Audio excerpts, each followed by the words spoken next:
another good example, I have not had to deal with anything remotely close to what Natalie has had to deal with paperwork, but I can think off the top of my head two things that are pretty hilarious. One with visas. When we were going to New Zealand, like my husband was in school, I'm working. I'm so glad that his mom did a lot of the extra research for that because I'm like, okay, I need my travel visa. And Mike, you need your travel visa. And she said, no. You know what? This was months later, it was like a couple months before. She's like, actually, Mike does not need a travel visa.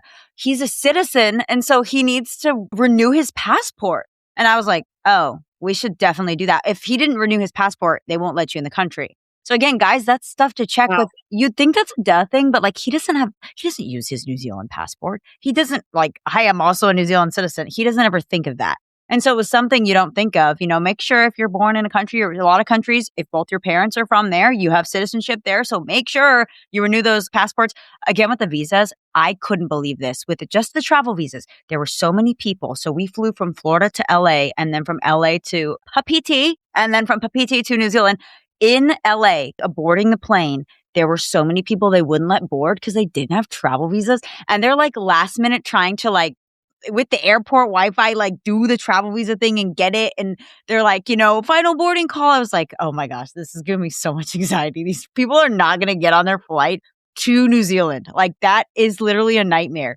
So again, guys, those are so important. And with the vaccines, we'll talk about those in a minute. But my funny story with the vaccine is I'm getting ready to go to Bolivia. And I just thought, I'll just pop in there and see what I need. I don't know if I even need anything because nothing's really required. I ended up getting a Hep A, a Hep B. I was behind for over a decade on those. I got my malaria pills. I got my yellow fever shot. I was ready to go.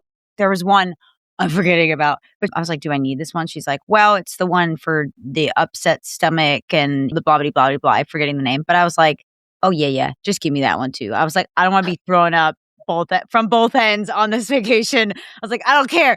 Here's my risk. Give it all to me. I'm going in protected. So guys, yeah, it's really important. Again, travel clinics do this. We'll talk about that when we get to vaccines, but visa rules kind of depend on what passport you hold, not where you live. And you need to ask yourself, what country issued my passport? Is it valid for at least 6 months after my return? A lot of people do not think about that. Sometimes if it's going to expire in a few months, they don't let you take the trip and you don't know that until you get to the airport. So check these things, guys. And again, an example, US passport, it has very different access than a Canadian, a UK, an Australian. Again, these passports have different levels of access for, more important people. Not really, but you get the vibe, you get the point. Check the official sources. Don't go on the first thing that pops up on Google that's always trying to sell you something.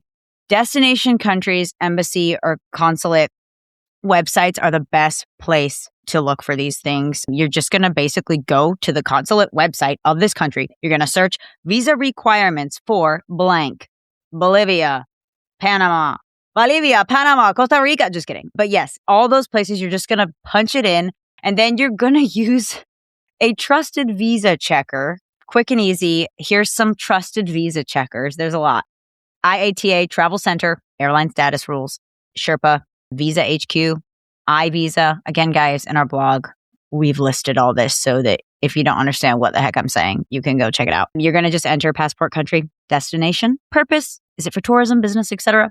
The length of the stay, and it'll tell you whether a visa is not needed, whether a visa is required in advance, whether you need an eVisa, whether you can get an eVisa, and then whether you need the visa on arrival. And if a visa is required, it'll usually be one of these. eVisa, which again, we talked about applying online, super easy. Visa on arrival, you can get that at the airport, still easy. Embassy visa, you have to apply ahead of time. This is the slowest. This is obviously a little harder. Not a lot of countries that a lot of tourists go for vacation require that. But again, if you're more of the adventurous traveler, then you need to check these things. Check your length of stay.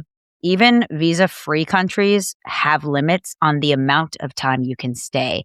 So, sometimes it's 90 days in any 180-day period. For the UK or Japan and many other countries, it's usually 30 to 90 days. If you stay over 90 days, you're in trouble. So you need to check that.